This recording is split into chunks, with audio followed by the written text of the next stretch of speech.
The moment Mara Whitcomb stepped into the elevator, Callum Reed forgot which floor he had pressed. 15 years disappeared in a single breath. He was no longer a 33-year-old man carrying a laptop bag and a carefully controlled life. He was 17 again, standing beneath the bleachers after graduation, watching the girl he had loved walk away with tears in her eyes while he remained frozen by fear. Mara stared at him as the elevator doors closed, recognition slowly spreading across her face. Then her cheeks turned pink, her fingers tightened around the strap of her purse, and she asked the question he had spent half his life trying not to remember. She softly said, "Do you remember our last night together?" Callum remembered everything. He remembered the summer rain, the promises they had almost made, and the letter he had never received. What he did not know was that Mara had carried a secret from that night for 15 years, and meeting her again was about to change both of their lives. Before we continue, please like, comment, share, and subscribe to Lifeline Vibes if you believe in kindness and second chances. Sometimes one compassionate moment can return years later and rescue two hearts that thought they had missed their only chance. The elevator continued upward through the glass and steel office tower while Callum stood speechless. Morning sunlight flashed through the narrow window in the doors, falling across Mara's face and showing the small changes time had made. Her hair was lighter than he remembered, falling in soft waves around her shoulders, and there were faint lines near her eyes that had not existed when they were teenagers. Yet her expression was still unmistakably hers, warm, curious, and guarded in the way of someone who had once trusted deeply and paid for it. Callum finally managed to say that he remembered, but the words sounded thin compared with the storm moving through him. Mara gave a nervous smile and looked at the glowing numbers above the door. She said she had wondered for years whether he remembered at all. Before Callum could ask what she meant, the elevator stopped on the 12th floor. Two employees stepped inside, filling the small space with casual conversation and making the moment suddenly ordinary. Mara lowered her eyes. Callum feared that if the doors opened again, she would disappear from his life exactly as she had before. They both exited on the 14th floor, and that was when Callum learned she was not merely passing through. Mara had been hired as the new director of community partnerships for the nonprofit foundation occupying the offices across from his architecture firm. Their companies were collaborating on a project to convert an abandoned high school into an arts and vocational center for underprivileged teenagers. The irony struck him so sharply that he almost laughed. After 15 years of avoiding the past, he was now being asked to rebuild a school beside the girl who had defined his youth. Mara seemed equally unsettled when the receptionist introduced them as project leads. They shook hands beneath the bright office lights like polite strangers, though both remembered holding those same hands beneath a rain-soaked pavilion on the last night before Callum left their hometown. The meeting lasted nearly 2 hours. Mara spoke confidently about youth programs, local families, and the importance of creating a place where teenagers could feel seen. Callum watched her explain her vision with passion and precision, and he realized she had become exactly the woman he had once believed she could be. In high school, Mara had filled notebooks with plans to help children who grew up feeling unwanted. Her own father had disappeared when she was 8, and her mother had worked double shifts at a nursing home. Mara had learned early how silence could make a young person believe they did not matter. Now she had built a career around proving otherwise. Callum admired her, but admiration carried an ache. Every time she looked toward him, he wondered whether she still blamed him for leaving without saying goodbye. When the meeting ended near noon, sunlight poured through the conference room windows. Callum gathered his papers slowly, hoping the others would leave first. Mara did the same. Once they were alone, she asked whether he had time for coffee. They walked to a cafe across the street, where people sat under cream-colored umbrellas and traffic moved steadily through the bright city afternoon. For several minutes, they spoke about safe subjects. Callum told her he had moved back 6 months earlier after spending a decade in Seattle. Mara explained that she had returned 3 years ago to care for her mother during a long illness. Her mother had recovered, but Mara had stayed. Beneath each ordinary sentence waited the question neither of them could avoid. Callum finally asked why she had mentioned their last night together. Mara's smile faded. She looked toward the sunlight trembling in her coffee cup and said she needed to know whether he remembered what he had promised. Callum felt his chest tighten. He remembered promising to meet her at the old train station the following morning before he left for college. He had intended to tell her that he loved her and ask her to wait for him. He had gone to the station before sunrise and remained there for nearly 3 hours. Mara never came. By noon, hurt and pride had convinced him that she had changed her mind. He boarded the train without calling. At 17, silence had felt like dignity. Years later, he understood it had only been fear wearing a proud face. Mara stared at him in disbelief when he explained. She said she had gone to the station too. She had arrived shortly after 6, carrying a letter and a small wooden box. She waited beside the west entrance until almost 10. Callum shook his head and said he had been at the east platform. The station had been under renovation that summer, with temporary barriers dividing the entrances. Neither had known the other was only a few hundred feet away. Mara's eyes filled with tears, but she laughed softly at the cruelty of it.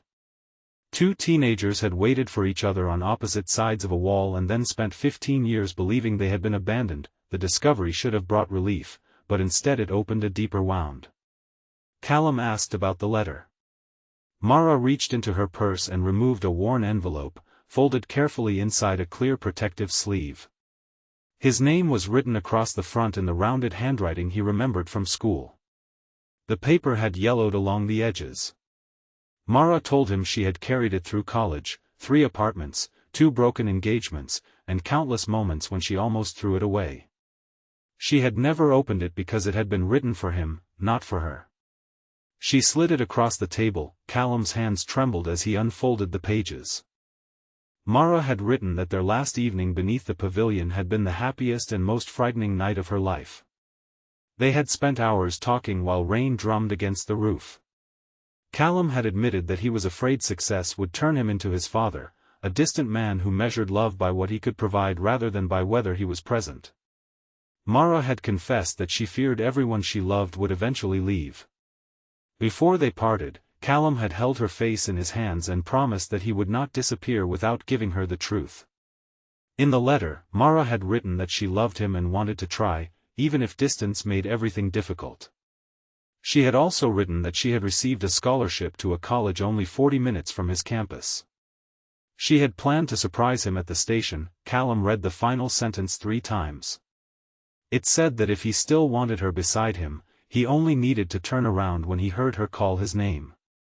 He lowered the letter and covered his eyes. 15 years of anger collapsed inside him.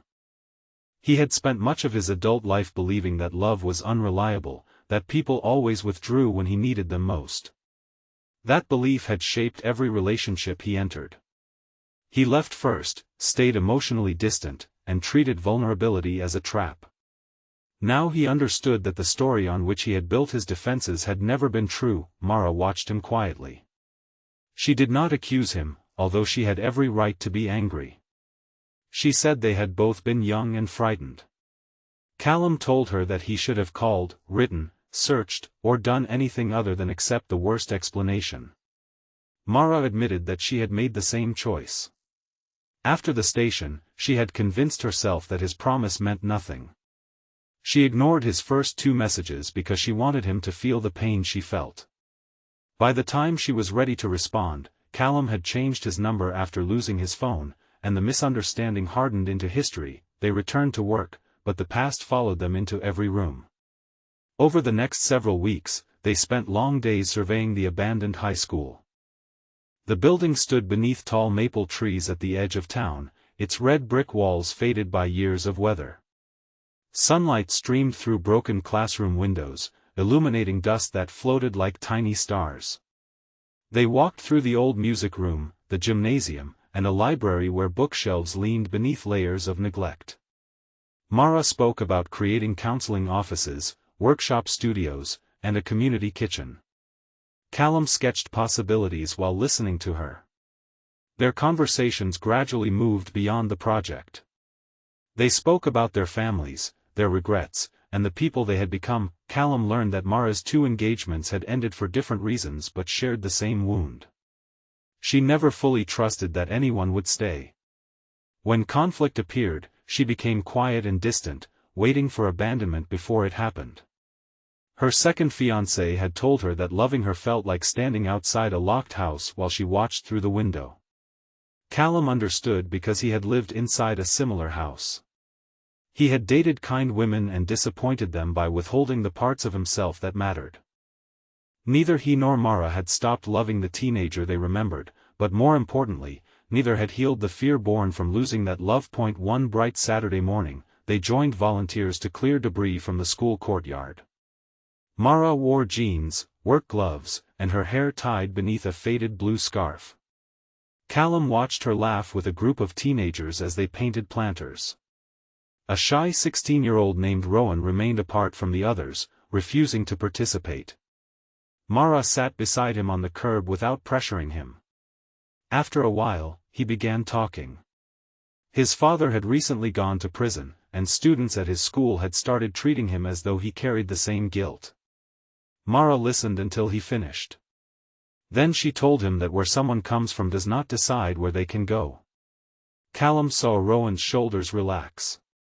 In that simple daytime moment, he understood that Mara's kindness had survived everything.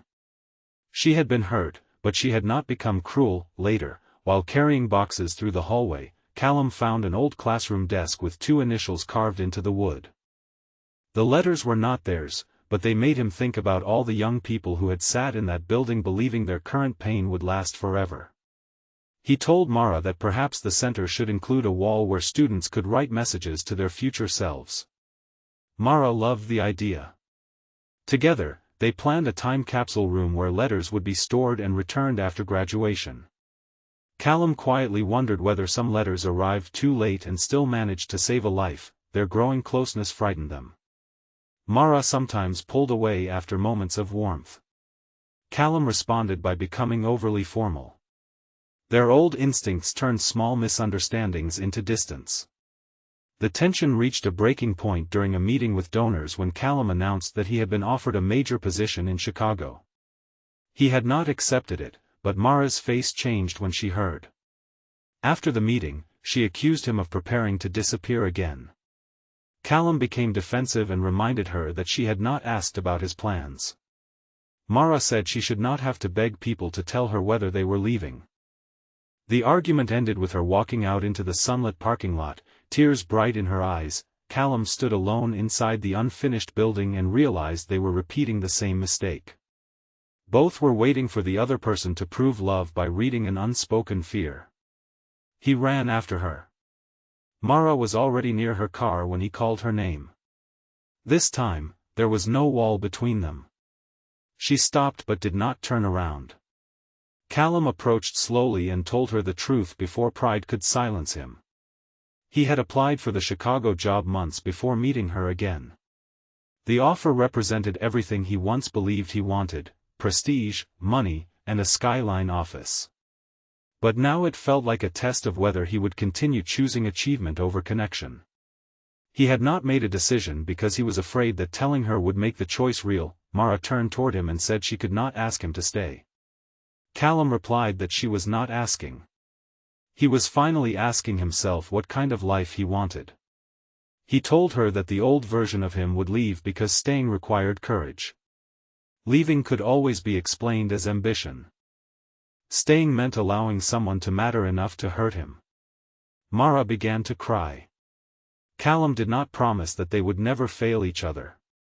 He promised something more honest, that he would speak before silence became a wall, and that he would not make decisions about their future without giving her a place in the conversation. Mara admitted that she still loved him, but she did not know whether she loved the man before her or the boy she had mourned for 15 years.